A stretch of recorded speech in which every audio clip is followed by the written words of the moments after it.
નમસ્કાર મિત્રો, હું Bharat Hadiya. Bharat scholar YouTube channel પર આપ સૌનું હાર્દિક સ્વાગત છે. વિદ્યાર્થી મિત્રો, આપણે ધોરણ 10 ની અંદર 14 નંબરનું ચેપ્ટર છે સંભાવના. જો સંભાવના છે ને વિદ્યાર્થી મિત્રો, એ 10મા ધોરણનું પાસ થવાની એક જડીબુટી કહેવાય. બરાબર, બહુ વધારે માર્કિંગ વાળું છે. બેઝિક ગણિત વાળા જે લે છે એ સંભાવના છે. ટોટલ ગણિતની અંદર 4 ચેપ્ટર છે, એની ઉપરથી તે પાસ થઈ શકે છે.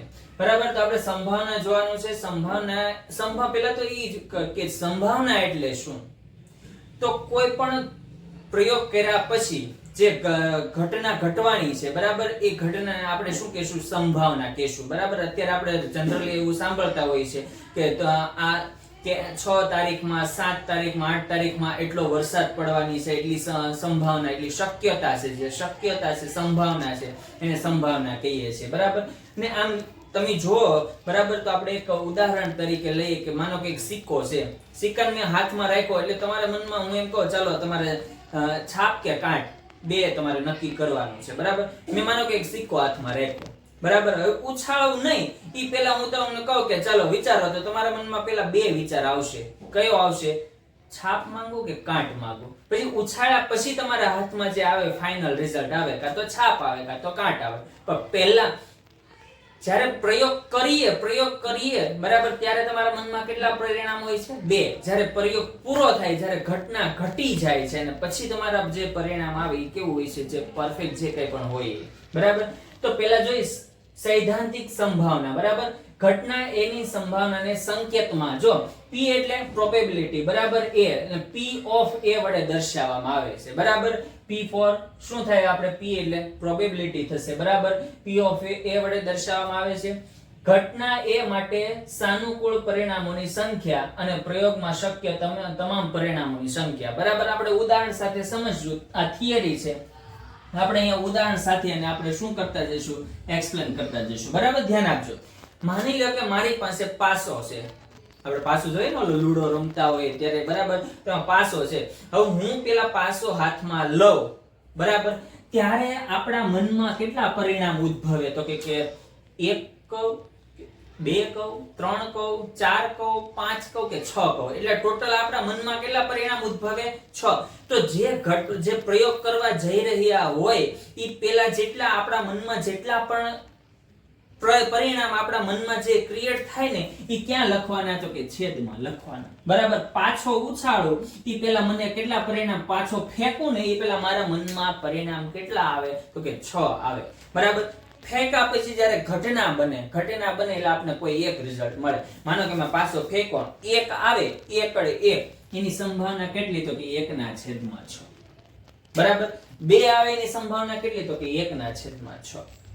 બરાબર, 4 આવે એની સંભાવના કેટલી? તો કે 1/6. બરાબર, માની લો કે મારી પાસે પાસોની સિક્કો છે.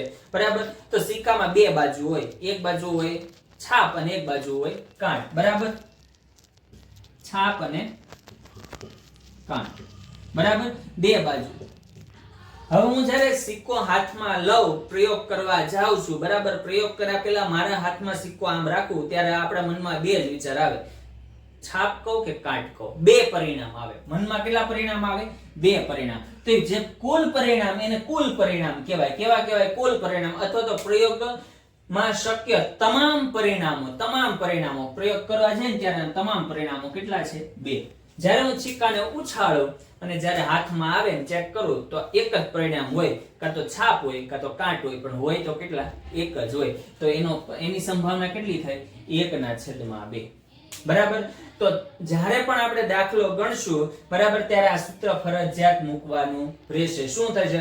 ઘટના એ માટે સાનુકૂળ પરિણામ એટલે અનુકૂળ જે પરિણામો આવવાના હોય એ, અને છેદમાં પ્રયોગના શક્ય તમામ પરિણામોની સંખ્યા. બરાબર, ઉપર શું કરવાનું? મળેલા જે મળતા પરિણામ છેદમાં કુલ પરિણામ. શોર્ટ રીતે યાદ રાખવું હોય તો રાખી શકાય. હવે સાંભળજો, હવે બીજો છે ટોપિક છે નિશ્ચિત ઘટના. નિશ્ચિત કે જે ઘટના ચોક્કસપણે ઉદ્ભવી શકે તે ઘટનાને શું કહેવાય છે? નિશ્ચિત ઘટના કહેવાય, અથવા તો ચોક્કસ કહેવાય, અથવા તો શક્ય ઘટના કહેવાય. બરાબર, જે થવાનું જ છે. બરાબર, તો એની નિશ્ચિત ઘટનાની સંભાવનાનું મૂલ્ય કેટલું હોય? 1 હોય. હું એમ કહું સૂર્ય પૂર્વમાંથી ઉગે, તો પૂર્વમાંથી જ ઉગે, શક્ય જ છે. તો એની સંભાવના કેટલી હોય? 1 હોય. બરાબર, તો આવી રીતે મળી શકતું હોય છે. પછી બીજું શું છે? અશક્ય ઘટના, જે ક્યારેય ઘટવાની જ નથી, જે ક્યારેય પોસિબલ જ નથી. બરાબર, તો એ ઘટનાને કેવી, જે ઘટના ક્યારેય ઉદ્ભવી જ ન શકે, ક્યારે એનો ઉદ્ભવી જ ન શકે, જ્યાં ક્યારે ઘટના થવાની જ નથી, એવી ઘટનાને કેવી કહેવાય છે? અનિશ્ચિત ઘટના કહેવાય. બરાબર, અથવા તો અશક્ય ઘટના કહેવાય. ને એનું મૂલ્ય શું હોય છે? શૂન્ય હોય. સૂર્ય પૂર્વમાંથી ઉગે એ સાચું છે. બરાબર, તો એની સંભાવના કેટલી હોય? 1. પણ સૂર્ય પશ્ચિમમાંથી ઉગે એની સંભાવના કેટલી? તો કે શૂન્ય. એ ક્યારે શક્ય બને નહીં. હું એમ કહું 80 માંથી 85 માર્ક્સ આવ્યા, 80 માંથી 85 માર્ક્સ આવવાની સંભાવના કેટલી? 0. 80 માંથી 85 માર્ક્સ આવે નહીં. આ ઘટના કેવી છે? અશક્ય છે. બરાબર, તો એનું પરિણામ કેવું આવે છે? 0 આવે છે. બરાબર, આ બધું થિયરી બેઝ છે, યાદ રાખજો. આ થિયરી બેઝ પરીક્ષામાં એક માર્ક્સમાં ખાલી જગ્યા, ખરા ખોટા વિકલ્પોની અંદર આ જે તમારે સંભાવનાની થિયરી પૂછાય છે. બરાબર, અને થિયરી યાદ હશે તો તમને દાખલામાં સૂત્ર લખવું પણ સહેલું રહેશે. બરાબર, અને એકદમ વ્યવસ્થિત રહેશે. બરાબર, તો અતિ અશક્ય ઘટના. બરાબર, હવે આપણે જોવાનું છે શક્ય અશક્ય ઘટનાનું મૂલ્ય કેટલું હોય છે? શૂન્ય હોય છે, 0 હોય છે. હવે તમે પહેલેથી અત્યારથી અહીંયા સુધી જોયું તો સંભાવના કેટલી હોય? તો કે કાં તો 0 હોય, કાં તો 0 કરતા મોટી હોય, અથવા તો 1 હોય, અથવા 1 કરતા કેવી હોય? નાની હોય. બરાબર, P of A યાદ રાખજો. બરાબર, હવે જો સંભાવના છે ને, એ 0 પોઈન્ટમાં હોય, 0.5 0 પોઈન્ટ, પણ 1 પોઈન્ટમાં ન હોય. 1 પોઈન્ટ પહેલા હંમેશા કેટલો હોય? 0 હોય, કાં તો કોણ 1 હોય, કાં તો 0 પોઈન્ટ હોય, કાં તો 0 હોય, એનાથી વધારે ના હોય. બરાબર, ટકાવારીમાં જોઈએ ને, ટકાવારીમાં તો ટકાવારીમાં ક્યાંથી ક્યાં સુધી આવશે? તો કે એ 100% સુધીની સંભાવના આવે, 100% આવે. ઋણ સંભાવના ઋણ ન હોય. બીજું વાત તો કે ઋણ સંભાવના છે એ ઋણ ન હોય. બરાબર, અપૂર્ણાંકમાં હોય. સર અપૂર્ણાંકમાં તો કેમ હોય? 0.5 આવ્યું તો એ આ દશાંશ છે. બરાબર, સંભાવના છે 0.5, એનો મતલબ શું થયો? 1/2, 1/2, એટલે 0.5 કહેવાય કે નહીં? તો જો દશાંશમાં આવે, અપૂર્ણાંકમાં આવે, પણ કોની વચ્ચે આવે? તો કે 0 થી લઈને 1 ની વચ્ચે. એટલે હું લખ્યું 0 less than or equal to. આ શું કે 0 કરતા મોટી અથવા તો 0 જેવડી. સાંભળજો, 0 કરતા મોટી અથવા તો 0 જેવડી. અને પછી શું કહે છે? P of A સંભાવના. બરાબર, પ્રોબેબિલિટી 1 કરતા નાની, 1 કરતા નાની અથવા તો 1 જેવડી સંભાવના. એટલે જ અહીં લખેલું છે. આમ કોઈ પણ ઘટનાની સંભાવનાનું મૂલ્ય 0 કે તેથી વધુ અને 1 કે તેથી ઓછું હોય. બરાબર, તો આજે આટલું છે. હજી આપણે આગળ જોઈએ. બરાબર, અલગ અલગ થિયરીઓ છે. એ થિયરીના આધારે આપણે વિકલ્પો આવશે, ખરા ખોટા, ખાલી જગ્યા આવશે. બરાબર, અને આના જ આધારે આપણે દાખલાઓ જોવાના છે. બરાબર, તો હવે આપણે નેક્સ્ટ આગળની પછીની થિયરી જોઈએ. ચાલો, હવે આપણે જોવાનું છે પૂરક ઘટના. પૂરક ઘટના એટલે કે આપેલ ઘટનાનો વિરોધ કરતી ઘટનાને આપણે કેવી ઘટના કહીશું? પૂરક ઘટના કહીએ. બરાબર, હું એમ કહું કે સૂર્ય પૂર્વમાંથી ઉગે છે. બરાબર, તો એની સંભાવના લખો. તમે એમ કહો કે સૂર્ય પશ્ચિમમાંથી ઉગે છે, તો હું બોલો એનો તમે વિરોધ કરો તો એવી વિરોધ કરતી ઘટના હોય. બરાબર, એને કેવી ઘટના કહેવાય? પૂરક ઘટના કહેવાય. જો અહીં કીધું પૂરક ઘટનાને કાં તો તમે A ડેશ વડે દર્શાવી શકો, અથવા તો A બાર એટલે ઉપર લાઈન લીટી કરેલી હોય, A બાર વડે દર્શાવી શકો, અથવા તો એમ કહી શકો કે એ નહીં હોય, નહીં એમ ન હોય એવી ઘટના. બરાબર, હું કહું કે સિક્કો ઉછાળતા છાપ આવે એની સંભાવના કહો, તો તમે એમ કહો કે સિક્કો ઉછાળતા છાપ ન આવે એની સંભાવના. ન આવે તો છાપ ન આવે તો શું આવે? કાંટ આવે. બરાબર, હું એમ કહું પાસો ફેંકતા 5 આવે, તમે કહો પાસો ફેંકતા 5 ન આવે. બરાબર, તો જે વિરોધી બોલતા હોય ને જે, તો એ ઘટનાને શું કહેવાય છે? એને શું કહેવાય? પૂરક ઘટના કહેવાય. બરાબર, હવે જો પૂરક ઘટનાનો તમે કોઈ પણ ઘટના અને પૂરક ઘટનાનો હંમેશા સરવાળો કેટલો થાય? 1 થાય. બરાબર, તો હું એમ કહું કે પાસો આવે એની સંભાવના કેટલી? તો કે 1/2. હવે છાપું આપણે સિક્કો ઉછાળીએ બરાબર, તો કાંટ આવે એની સંભાવના કેટલી? તો કે 1/2. હવે કાંટ ન આવે એની સંભાવના કેટલી? કાંટ આવે એની 1/2, તો છાપ આવે એની 1/2 કહેવાય બરાબર. તો છાપ ન આવે તો શું આવે? કાંટ આવે. તો એનો સરવાળો કેટલો થાય? 1/2. છેદ સરખા હોય તો ડાયરેક્ટ સરવાળો કરો, 1 + 1 એટલે 2, 2/2. તો જવાબ કેટલો આવ્યો? 1 આવ્યો. આ કોણ હતું? તો કે P of A હતો, અને આ કોણ છે? તો કે P of A dash છે. આ બંનેનો સરવાળો કરો તો જવાબ કેટલો આવે? 1 આવે.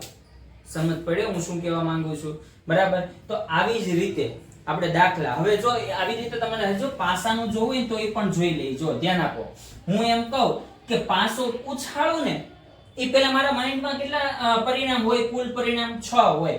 હું એમ કહું 1 આવેની સંભાવના કહો, 1 આવેની સંભાવના એટલે હું શું કરે? એક તમને એમ થાય કે 1 નો 1 જ લખો, એમ નહીં. માની લો કે મેં પાસો ફેંકો, પ્રયોગ કરું છું બરાબર, હજી પાસો મેં ઉછાળ્યો, આમ ફેંકો નથી, હાથમાં છે, તો મારા મનમાં કુલ કેટલા પરિણામ છે? 6. એટલે મેં કુલ પરિણામ લખ્યું. પાસો ફેંકું ને 3 આવેની સંભાવના કેટલી? પાસામાં એક જ વખત 3 છે, તો 1/6 બરાબર. તમે શું કહો? 3 ન આવેની સંભાવના, 3 ન આવે તો એની સિવાય કેટલા આવી શકે? 1 આવી શકે, 2 આવી શકે, 4 આવે, 5 આવે ને 6 આવે. એટલે 5 બીજા 5 રિઝલ્ટ આવી શકે. કેટલા રિઝલ્ટ આવી શકે? 5. પણ કેટલામાંથી? તો કે 6 માંથી બરાબર. આ બે નો સરવાળો કરો તો જો 5 ને 1 6 અને છેદમાં 6, તો છેદ તે 6 6 ગયા એટલે 1. તો જો આ પેલા શું હતું? P of A, અને બીજું શું હતું? P of A dash. આ બંનેનો સરવાળો કેટલો થાય? 1 થાય છે. થાય છે બરાબર. પૂરક ઘટના એટલે કેવી? જે ઘટના હોય એનો વિરોધ કરે ને એવી ઘટના. સૂર્ય પૂર્વમાંથી ઉગે એની સંભાવના કેટલી? અને સૂર્ય પૂર્વમાંથી ન ઉગે એની સંભાવના. આ બંને પૂરક થઈ, સમજાણું? એટલે વિરોધી થઈ બરાબર. હવે નીચે આપ્યું સમસંભવી ઘટના બરાબર, જે એક સરખી હોય છે. કેવી હોય છે? એક સરખી હોય તેને સમસંભવી ઘટના કહેવાય. હું એમ કહું છાપ આવેની સંભાવના કેટલી? તો 1/2 બરાબર. તો કાંટ આવેની સંભાવના કેટલી? તો 1/2. એવા બે રિઝલ્ટો કે જેના પરિણામ કેવા આવે? સરખા આવે. તો આવી સંભાવનાને કેવી કહેવાય? સમસંભવી ઘટના કહેવાય બરાબર. સમસંભવી ઘટના કહેવાય. તો એટલું સરળ અને સાદી ભાષામાં બરાબર હું તમને સમજાવું છું. જો તમને સમજાતું હોય તો વિડીયોને લાઈક કરો, વિડીયોને શેર કરો અને ચેનલને સબસ્ક્રાઇબ કરો બરાબર. અને જો તમને ન સમજાતું હોય, કંઈ પણ ક્વેરી રહેતી હોય તો કોમેન્ટ બોક્સમાં લખી દેજો. આપણે એની ઉપર ફરીવાર આપણે એને વિડીયો તમને બનાવી આપશું, એટલે કે તમારું સોલ્યુશન ડાઉટફુલ વિડીયો આપણે મૂકીશું બરાબર. હવે આપણે આગળ જોઈએ પાસો. હવે જોવાનું છે સિક્કો જોશું, પાસો જોશું, અને આપણું ફેવરેટ ગુજરાતીનો ગંજી પત્તો કે ને પત્તાનો આખો ગેટ, એના વિશે આપણે જોવાનું છે. તો આગળ જોઈએ આપણે. ચાલો હવે આપણે જોવાનું છે સમતલ સિક્કો બરાબર. સમતલ સિક્કો, પછી સમતલ પાસો, પછી આપણે ગંજી પત્તો બરાબર. એમાં પહેલા છે સમતલ. એક સમતલ સિક્કાને n વખત ઉછાળતા મળતા પરિણામ કેટલે આવે? 2 ની n ઘાત. હવે જો સાંભળજો, આપણે સમતલ સિક્કો, જો પહેલા જ કીધું સમતલ, ચેપ્ટર ની શરૂઆત કરીએ ને ત્યારે જ કે સમતલ સિક્કો. નકર શું કે સર સિક્કો આમ વાંકો વળી ગયો હોય તો, આમ થયું હોય તો. અને સમતલ એટલે બધી બાજુથી એકદમ કેવો હોય? એકદમ ફ્લેટ હોય બરાબર. હવે જો સાંભળજો, એમાં એ હેડ એટલે h અને ટેલ એટલે t બરાબર. છાપ અને કાટ. સિક્કાને આપણે એક વખત ઉછાળીએ તો આપણને શું મળે? કાં તો હેડ મળે કાં તો ટેલ મળે. હવે બે સિક્કાને, હવે સાંભળજો ફરીવાર બોલું, બે સિક્કાને એક વખત ઉછાળો, સાંભળજો, બે સિક્કાને એક સાથે ઉછાળતા, એક સાથે ઉછાળતા બરાબર. અથવા તો બે સિક્કાને એક સાથે એક વખત ઉછાળવાનો છે બરાબર. અથવા તો એક સિક્કાને બે વખત ઉછાળતા, એક સિક્કાને બે વખત ઉછાળતા. આ બંનેના પરિણામો છે ને સેમ જ આવે. સાંભળી લો, હું બે સિક્કા લો, એક આ હાથમાં એક આ હાથમાં બરાબર, બંનેને એક સાથે ઉછાળું ને એના દ્વારા જે મળતા પરિણામો હોય ઈ, અને એક સિક્કો લીધો ઉછાળ્યો, પાછો બીજો પાછો એની સિક્કો લીધો બીજી વાર ઉછાળ્યો, આ બંનેના પરિણામ કેવા આવે? સરખા આવે. કેવા સરખા આવે? તો ધ્યાન આપજો, એક વખત ઉછાળો ને તો કેટલા પરિણામ મળે? 1 ને 2. કેટલા પરિણામ મળે? 2. બરાબર. હવે સિક્કાને 2 વખત ઉછાળો, કાં તો બંને વખત શું આવશે? HS આવશે, કાં તો બંને વખત શું આવશે? TT આવશે, કાં તો એટલે બંને સિક્કા ઉપર, બરાબર, અને કાં તો એક સિક્કા ઉપર T આવશે, ટેલ આવશે, અને એક સિક્કા ઉપર હેડ આવશે, અથવા તો પહેલા સિક્કા ઉપર હેડ આવે અને બીજા ઉપર શું આવે? ટેલ આવે. એટલે ટોટલ આપને પરિણામ કેટલા મળ્યા? 4 મળ્યા. કેટલા મળ્યા? 4 મળ્યા. એનો મતલબ એમ કે પરિણામ આપને મળે કેટલા? 2 મળે છે, બરાબર. કેમ કે સિક્કો ઉછાળો એટલે સિક્કામાં કેટલા પરિણામ હોય? 2 હોય. એક વખત ઉછાળો, ધ્યાન આપજો, એટલે એને લખો 2 ની n ઘાત. n એટલે શું? તો કે આપણે જે ઉછાળીએ ને એની સંખ્યા, કેટલી ટાઈમ ઉછાળો? 2 વખત ઉછાળો, 3 વખત ઉછાળો કે 4 વખત ઉછાળો, બરાબર. એટલા જ માટે ધ્યાન આપજો, જો હું સિક્કાને 1 વખત ઉછાળું એટલે 2 ની કેટલી ઘાત આવશે? 1 ઘાત આવશે. 2 ની 1 ઘાત એટલે કેટલા આવશે? 2 આવશે, બરાબર.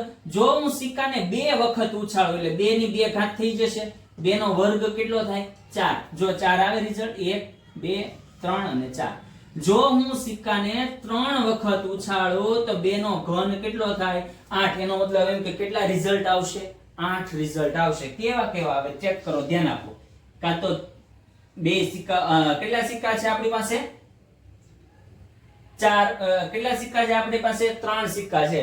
તો 3 એ 3 ઉપર કાં તો છાપ આવે, 3 એ 3 ઉપર કાં તો કાંટ આવે, 1 ઉપર કાંટ આવે, 2 ઉપર છાપ આવે, અથવા 1 ઉપર છાપ આવે, 2 ઉપર શું આવે? કાંટ આવે, બરાબર. 4 થયા. હવે જો પેલા ઉપર કાંટ આવ્યું, બીજા ઉપર છાપ આવ્યું, ત્રીજા ઉપર કાંટ આવ્યું. આનાથી ઊંધું, પેલા ઉપર છાપ આવી, બીજા ઉપર કાંટ આવી, આની ઉપર છાપ આવી, બરાબર. હવે આમ અહીંથી બંને ઉપર શું આવી? છાપ આવી, અને છેલ્લા ઉપર શું આવી? કાંટ આવી. અથવા તો બંને ઉપર શું આવી? પેલા ઉપર કાંટ આવી, છેલ્લા ઉપર શું આવી? છાપ આવી. જોઈ લો કેટલા રિઝલ્ટ? 1 2 3 4 5 6 7 ને 8. સમજાય છે હું શું કહેવા માંગુ છું? એટલે એનો મતલબ હું 2 ના શું કરવાની? ઘાત સ્વરૂપે લખવાની. જો હું સિક્કાને 5 વખત ઉછાળું, કેટલી વખત ઉછાળું? 5. તો 2 ની કેટલી ઘાત થાય? 5. એટલે 2 ને કેટલી વખત ગુણવાના? 5 વખત ગુણાવવાના. કેટલી વખત ગુણવાના? 5. એટલે કેટલા મળશે રિઝલ્ટ? 32 રિઝલ્ટ મળે. 4 હોય તો 16 રિઝલ્ટ મળે. સમજાય છે? બરાબર. હવે આવી જ રીતે આપણે જોવાનું છે સમતલ પાસો. પાસામાં કેટલા રિઝલ્ટ હોય? 6 હોય. સમતલ સિક્કામાં કેટલા હોય? 2 હોય. ફરક કેટલો જ છે, એકમાં 2 રિઝલ્ટ મળે, એકમાં 6 મળે. એક વખત ઉછાળીને મળે ને એની વાત કરું છું.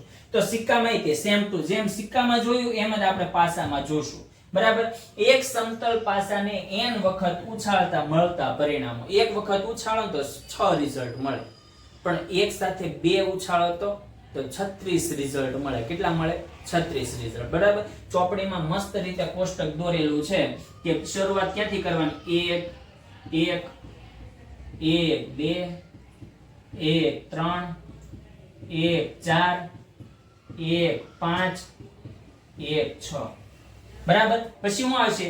2 1 2 2 2 3 2 4 2 5 અને 2 6, બરાબર. હવે અહીં 1 નો વારો, 2 નો વારો, હવે કોનો વારો આવશે? 3 નો વારો આવશે, પછી 4 નો વારો આવશે, પછી 5 નો વારો આવશે, ને પછી કોનો વારો આવશે? 6 નો વારો આવશે, બરાબર. અને બધા વખતે આમ લખવાના. હવે તમે વિચારો, 1 માં 6, 1 2 3 4 5 6, ઉભાઈ 6, છાંયે છાંયે 36. એટલે એનો મતલબ શું થયો કે એક સિક્કાને ઉછાળું 1 વખત તો 6 ની 1 ઘાત થઈ, તો 6 ની 1 ઘાત એટલે 6. હવે સિક્કાને પાસો, બરાબર. તો પાસાને હું 2 વખત ઉછાળું એટલે એક રિઝલ્ટ કેટલી વખત મળશે? 2 વખત, બરાબર. તો 6 ની કેટલી ઘાત થઈ જશે? 2 ઘાત. તો 6 નો વર્ગ કેટલો થાય? તો કે 36, બરાબર. તો જો તમને 36 રિઝલ્ટ તમારી સામે આવશે, બરાબર. જો લખું છું, ધ્યાન આપજો. 3 ની 2 3 2 3 3 3 4 3 5 3 6 4 2 4 3 4 4 4 5 4 6.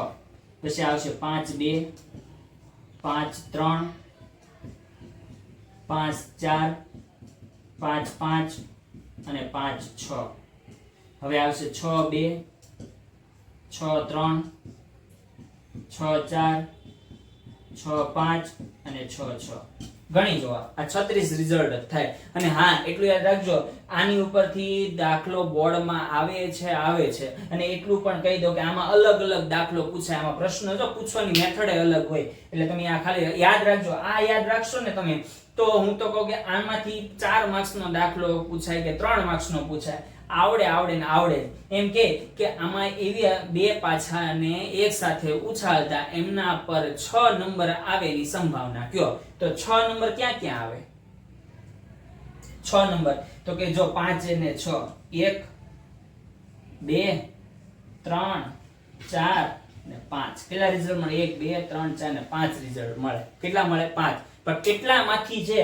36 માંથી 5 રિઝલ્ટ. ક્યારે? તો કે એક પાછા ઉપર 1 નંબર આવે ને બીજા પાછા ઉપર 5, એટલે 5 ને 1 6 થયો. સરવાળો કે બે પાછાને એક સાથે ઉછાળતા બંનેની સપાટી પરના અંકોનો સરવાળો 6 હોય એમની સંભાવના. બે ઉછાળે એટલે મનમાં તરત જ આવવું જોઈએ છેદમાં 6 36 આવશે.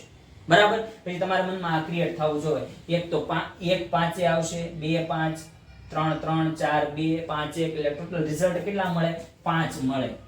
ટોટલ કેટલા છે? 36. તો શું સંભાવના છે? 5/36. એટલું સરળ છે. બરાબર. જો તમને હજી સમજાયેલું ન હોય તો કોમેન્ટ કરજો, આપણે ફરીવાર સમજાવીશું. અને જો સમજાઈ ગયું હોય તો વિડીયોને લાઈક કરો અને શેર કરો અને ચેનલને સબસ્ક્રાઇબ કરો. હવે આની પછી સમતલ સિક્કો, સમતલ પાસો, હવે આપણે જોવાનું છે ગંજી પત્તો. બરાબર. એમાં શું શું આવે કે આપણે શોર્ટમાં માહિતી લઈને આપણે આગળ વધીશું. બરાબર. ચાલો જોઈએ. હવે આપણે પત્તાનું જોવાનું છે. બરાબર. આપણે પત્તાને રમતા ને શીખવાનું, તો પત્તાની માહિતી લઈને એને રિલેટેડ દાખલા ગણતા શીખવાના છે. બરાબર. પત્તા રિલેટેડ જો સાંભળજો, પત્તા રિલેટેડ અને પાસા વાળા દાખલા હોય. બરાબર. મોટા ભાગના હોય જ છે. બરાબર. હવે જે સિક્કા વાળા દાખલા છે ને એ કેવામાં પૂછાય તો કે ખાલી જગ્યામાં પૂછી નાખે, એક વાક્યમાં પૂછી નાખે. બાકી પત્તાના દાખલા અને સમતલ સિક્કા વાળા સંખ્યા વાળા દાખલા, બરાબર, ઓલી એક ચકડી વાળા દાખલા છે, આ સંભાવનામાં હોય જ છે. બરાબર. તો આ પત્તાની માહિતી આપણને થિયરી બેઝ ખબર હોવી જોઈએ. કોને કાળી કહેવાય, કોને લાલ કહેવાય, શું કહેવાય, જે કંઈ પણ હોય. બરાબર. તો આપણે રમતા નથી શીખવાનું, પણ આપણે દાખલામાં કામ આવે ને એવી રીતે શીખવાનું છે. સાંભળજો. પત્તા, ટોટલ પત્તાની સંખ્યા કેટલી આવે? જોકરને બાદ કરી લેવો ને. જોકરને બાદ કરતા પત્તાની સંખ્યા કેટલા આવે વિદ્યાર્થી મિત્રો? 52 આવે. એમાં લાલનું પત્તા કેટલા છે? 13. જો લાલી નહીં પૂછો, લાલનું પત્તું કીધું, લાલના પત્તા 13 આવશે. ચરકટના પત્તાની સંખ્યા કેટલી? ચરકટ એટલે કે જેમાં ઓલે ખબર આવી રીતે આમાં ડિઝાઇન દોરેલી હોય, આવી રીતની 4 ખૂણા વાળું અહીંયા દોરેલું છે, એના પત્તાની પણ સંખ્યા કેટલી છે? 13 છે. કાળીના પત્તાની સંખ્યા કેટલી? તો કે ઈ પણ 13. જો બધાય ટોટલ 4 ભાગ છે. કેટલા ભાગ છે? 1 2 3 ને 4. એક તો લાલનું, ચરકટ, કાળી અને ફૂલી. બરાબર. લાલી નો લાલનું પત્તું કહે ને તો અલગ અને લાલીનું કહે ને તોય અલગ. સાંભળજો, કેમ કે એમાંથી અડધા છે લાલ ને અડધા છે કાળા. 26 કાળા પત્તા છે અને 26 લાલના પત્તા છે. લાલીના એટલે લાલી તો કહે ને તો 26 અને લાલનું પત્તું કહે ને તો 13. યાદ રાખીજો. કાળા કલરના કેટલા પત્તા? 26. પણ કાળીના પત્તા કેટલા? 13. યાદ રાખજો. લાલીના પત્તા કેટલા? 26. પણ લાલનું પત્તું, લાલ પત્તું એવું કહે તો કેટલા? 13. કાળા રંગના પત્તા 26, પણ કાળીના પત્તા કેટલા? 13. ફૂલીના પત્તા 13. બરાબર. અહીંયા બધી નિશાની પણ આપી દીધેલી છે મેં. બરાબર. તો એને યાદ રાખજો. હવે આની અંદર પાછું એમ કે મુખ મુદ્રા વાળા પત્તા અથવા તો ચિત્ર વાળા પત્તા, જેમાં ખબર હોય તો રાજા હોય, રાણી હોય ને ગલ્લો હોય. ગલ્લોમાં જે લખેલો હોય, બરાબર, એ કેટલા પત્તા હોય? ટોટલ 4. 2 લાલ અને 2 કાળા રંગના. બરાબર. રાણી કેટલી હોય છે? એમાં જે ક્યુ હોય છે, બરાબર, એમાં લખેલું છે, એ પણ કેટલા પત્તા હોય છે? 4 હોય છે. બાદશાહના પત્તા કેટલા હોય છે? 4 હોય છે. બરાબર.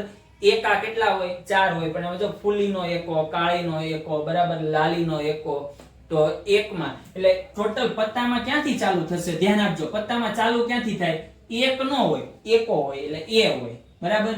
પછી દૂડી, તેડી, ચારો, પંજો, ચક્કો, સત્તો, અઠ્ઠો, નવો અને દસો. બરાબર. પછી શું આવે? તો કે બાદશાહ, રાજા. પછી શું આવે? રાણી. અને પછી શું આવે? ગલ્લો. બરાબર, એટલા પત્તા હોય છે અને બધાના પત્તા કેટલા કેટલા હોય છે? 4 હોય છે. બરાબર, તો જોઈ લો 1 2 3 4 5 6 7 8 9 10 11 12 ને 13 13 ચોક 52. 13 ચોક 52. બરાબર, તો આ હતું આપણે પત્તાનું. અહીંયા આપણે સંભાવનાની થિયરી મોટા ભાગની પૂરી થઈ ગઈ છે. હવે આ થિયરી રિલેટેડ આપણે દાખલા છે આપણે નેક્સ્ટ લેક્ચરમાં જોશું. જો તમને અહીંયા સુધીનું બધું જ ક્લિયર કટ સમજાઈ ગયું હોય તો વિડીયોને લાઈક કરજો અને ચેનલને સબસ્ક્રાઇબ કરવાનું ભૂલતા નહીં. બરાબર, જે કંઈ પણ તમારે ડાઉટ હોય એ કોમેન્ટ બોક્સમાં જણાવજો. ચોક્કસપણે આપણે સોલ્યુશન તમને વિડીયો દ્વારા આપીશું. બરાબર, તો આજે અહીંયા જ રાખીએ. ફરી પાછા મળીએ નેક્સ્ટ વિડીયોમાં. વંદે માતરમ.